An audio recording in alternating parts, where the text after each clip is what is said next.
The tuning procedure for these mags is nothing. They come ready to go. All of the work should be done.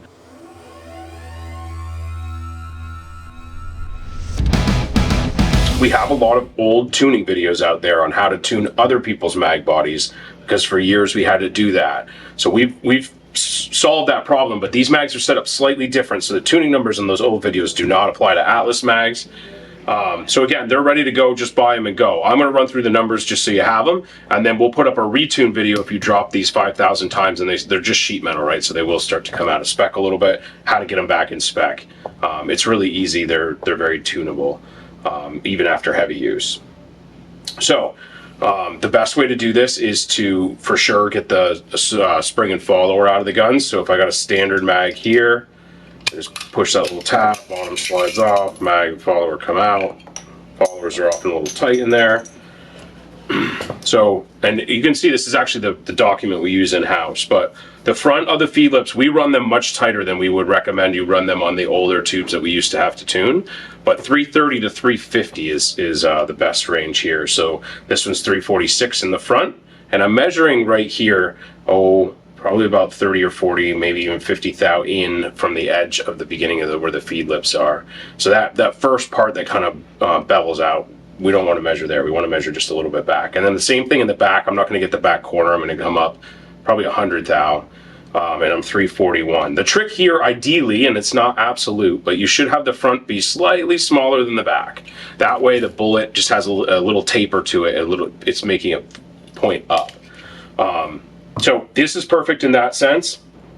That's really the main one. If you drop these a lot with rounds on them, these will start to move a little bit. If you have to widen them, the max is 350, but we sell these chainsaw pliers. You can also buy them on Amazon, but you just squeeze like that and you can open them up a little bit. If you have to bring them in, you simply take I usually use a brass or a nylon hammer, and you just whack the back corners here.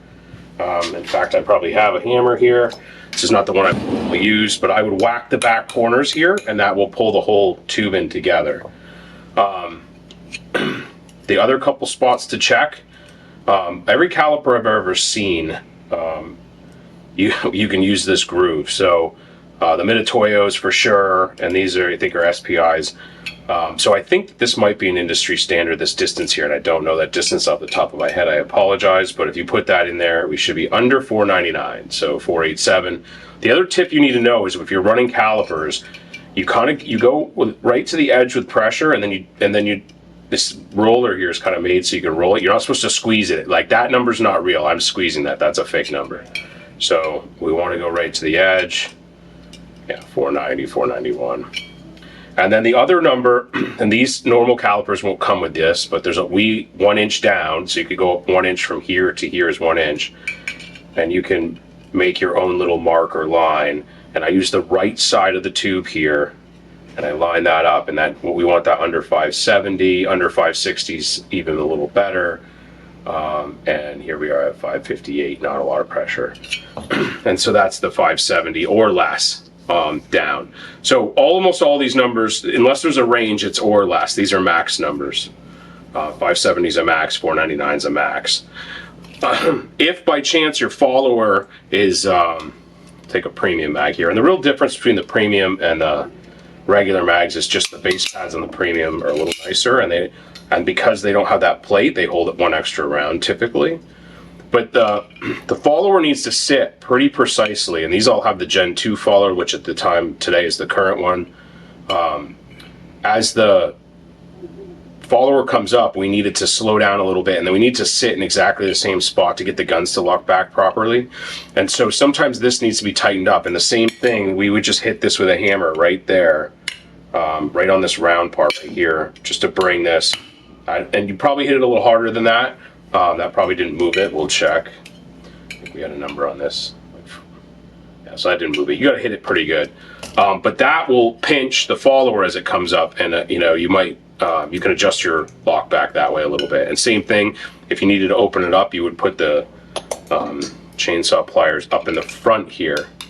So anyway, Atlas mags come tuned. We'll do a more in-depth, probably Randy will do it, a more in-depth retune video. And you shouldn't have to check any of these specs.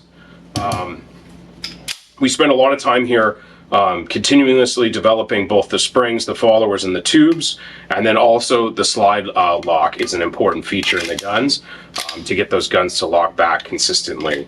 That's a problem that's plagued the double stack guns since the beginning, so much so that in the early days the competition guys all used thinner followers and cut the lockback tab off because it wasn't reliable, it wasn't predictable. And since then, in the last 7 or 8 years, different folks have figured out how to make these followers. So we've taken that thought process and expanded on it, and we bring you mags you do not have to tune that have an unbeatable warranty. Hope to see you on the range soon.